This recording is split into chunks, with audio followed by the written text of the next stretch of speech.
Atenas contra Esparta. Seguro que suena, ¿verdad? Es la rivalidad por excelencia, la que definió a la antigua Grecia. Un choque de titanes, de ideales, que lleva, ojo, más de 2000 milenios alimentando debates. Pero, ¿qué pasaría si esa pregunta milenaria pudiera resolverse con un ordenador? Venga, vamos a meternos de lleno. La pregunta del millón, la de siempre. ¿Qué era mejor? Por un lado, Atenas, con su democracia y su filosofía. Por el otro, Esparta, con su disciplina férrea y su orden militar. Y ojo, que no es una pregunta que se quede en los libros de historia, ¿eh? Toca la fibra de cómo organizamos nuestras sociedades hoy en día. A ver, si simplificamos mucho, el debate siempre ha sido este. Atenas, la luz, el pensamiento, el arte, la democracia. Y Esparta, la sociedad de guerreros, austera, definido por su poderío militar y punto. Pero, como vamos a ver, la realidad siempre es mucho más compleja. Y en este caso es bastante sorprendente. Vale, ¿cuál es nuestro plan? Primero, vamos a echar un vistazo al ideal democrático de Atenas, y a su cara B, a su realidad más dividida. Luego nos vamos a Esparta para descubrir una paradoja muy curiosa. Y para terminar, pegamos un salto en el tiempo de 2500 años, para ver cómo un ordenador pone a prueba una idea de la antigua Grecia y nos revela una regla de oro alucinante. Empezamos nuestro viaje en Atenas, claro, la famosísima cuna de la democracia. Lo que hicieron allí fue una auténtica revolución, un experimento radical, que el pueblo gobernase. Y aquí viene algo clave. El corazón de su sistema no eran solo las elecciones, como podríamos pensar, era el sorteo. Sí, como suena. Elegían a muchos de sus cargos públicos al azar.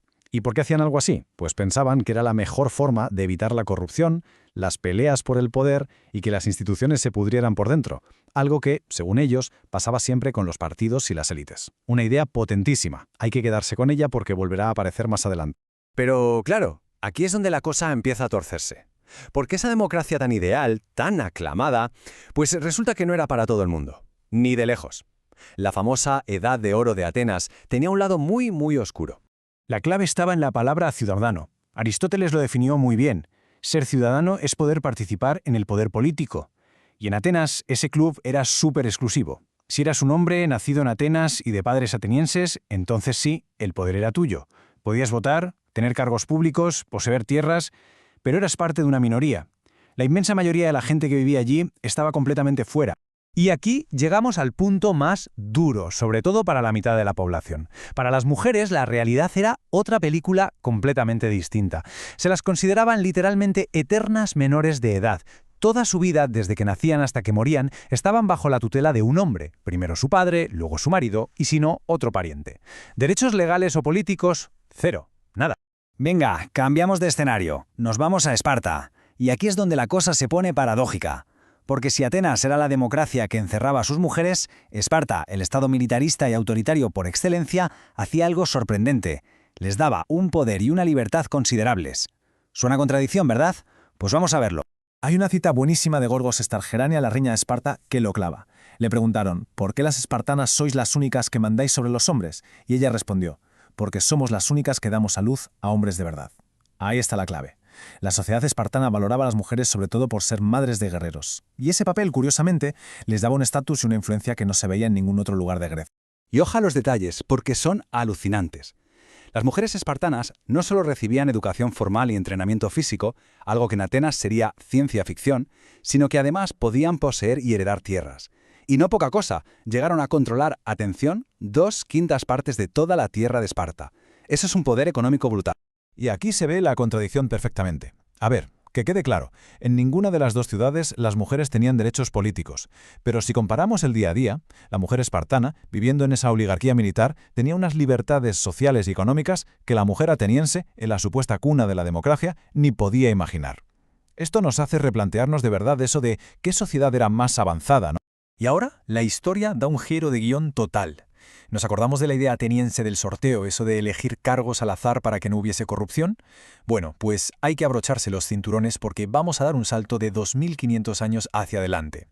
Resulta que un estudio científico muy reciente ha decidido poner a prueba justo esa idea, ver qué pasa si metemos un poco de azar en la política. Para hacer esto, lo que hicieron fue crear un parlamento dentro de un ordenador, un parlamento virtual. Y para simular cómo se comportan los políticos, usaron una herramienta súper interesante. El diagrama de cipolla. Es, para que nos entendamos, como un mapa que clasifica a la gente según si sus acciones benefician a los demás, solo a ellos mismos, a ambos o a nadie. Es una forma muy lista de modelar las diferentes motivaciones que puede tener un político. Mirad, así es como se ve en el estudio. Fijaos en los ejes. El vertical es el beneficio para la sociedad y el horizontal el beneficio personal. Si una acción está arriba a la derecha, es buena para todos. Si está abajo a la izquierda, es un desastre para todos. Los investigadores crearon dos partidos políticos, los puntos rojos y los verdes. Como veis, están agrupados, porque la gente de un mismo partido tiende a pensar parecido. Y luego están los puntos negros. Esos son los independientes, esparcidos al azar por todo el mapa, representando todo el espectro de opiniones. ¿Y cómo funciona el simulador? Pues es bastante sencillo. Un político virtual propone una ley, los demás votan. ¿Quién vota que sí? Solo aquellos que piensan que esa nueva ley es mejor para ellos y para la sociedad que la que ellos mismos propondrían. Es un modelo bastante realista de interés propio. Y por supuesto, los miembros de un partido votan todos juntos, en bloque. Para que la ley salga adelante, hace falta mayoría simple. Bueno, pues los científicos pusieron a funcionar esta simulación miles y miles de veces. Y en cada una iban cambiando una sola cosa. ¿Cuántos de esos políticos independientes, elegidos al azar, había en el Parlamento? Y lo que descubrieron fue sencillamente asombroso. Echemos un vistazo a este gráfico, que es la clave de todo. Mide la eficiencia del Parlamento. Fijaos, en la parte izquierda, cuando no hay ningún independiente, cuando todos son partidos, la cosa no funciona. El sistema se bloquea, la eficiencia es bajísima. Ahora, nos vamos al otro extremo, a la derecha. Si todos son independientes, es un caos, nadie se pone de acuerdo y la eficiencia también es muy baja. Pero, ¿y en el medio? Mirad esa curva cómo sube. Hay un punto dulce, un punto máximo de eficiencia. Para este caso concreto, con un parlamento simulado de 500 miembros, el punto más alto de la curva, la eficiencia máxima, se consiguió con 140 legisladores independientes. Exactos. Eso es un 28% del total. Ni uno más, ni uno menos. Es como una receta. Se necesita una dosis precisa de azar. Pero lo más alucinante no es solo eso. No es que encontraran un número mágico por casualidad en una simulación. Es que el patrón se repetía una y otra vez. Era tan claro, tan predecible, que los científicos fueron capaces de crear una fórmula matemática que lo describía. Y aquí la tenemos. La han llamado la regla de oro de la eficiencia. Mirad la imagen, la línea roja discontinua es lo que predice la fórmula matemática, los puntos negros son los resultados reales de miles de simulaciones distintas. Es que encajan a la perfección. Esto es increíble, de verdad. Significa que, en teoría, se podría calcular con precisión matemática el número exacto de personas elegidas al azar que necesita cualquier parlamento para funcionar de la forma más eficiente posible. La conclusión es potentísima. Meter una dosis justa, bien calculada, de aleatoriedad, de lo que los autores llaman políticos accidentales, no genera caos. Todo lo contrario. Sirve para romper el bloqueo de los partidos y sistemáticamente mejora los resultados para toda la sociedad. Entonces, rebobinando un poco, ¿con qué nos quedamos de todo esto? Pues primero, que la historia nunca es en blanco y negro. El gran ideal democrático de Atenas escondía una desigualdad brutal. Segundo, que hasta las sociedades que vemos como más autoritarias, como Esparta, podían tener elementos increíblemente progresistas para su tiempo, como el papel de las mujeres. Y tercero, y esto es lo que parece más fascinante, que una idea de hace 2500 años, la del sorteo ateniense, podría ser, aplicada con las matemáticas de hoy, una herramienta para mejorar nuestros propios gobiernos. Y todo esto nos deja con una pregunta flotando en el aire. La antigua Grecia nos regaló la democracia, sí, pero también nos dio esta otra idea, que el azar puede ser un escudo contra los peores vicios de la política de partidos. Si ahora un ordenador, 25 siglos después, nos demuestra que esa idea tenía mucho de cierto, la pregunta ya no es si funcionaría, la pregunta es si nos atreveríamos a intentarlo.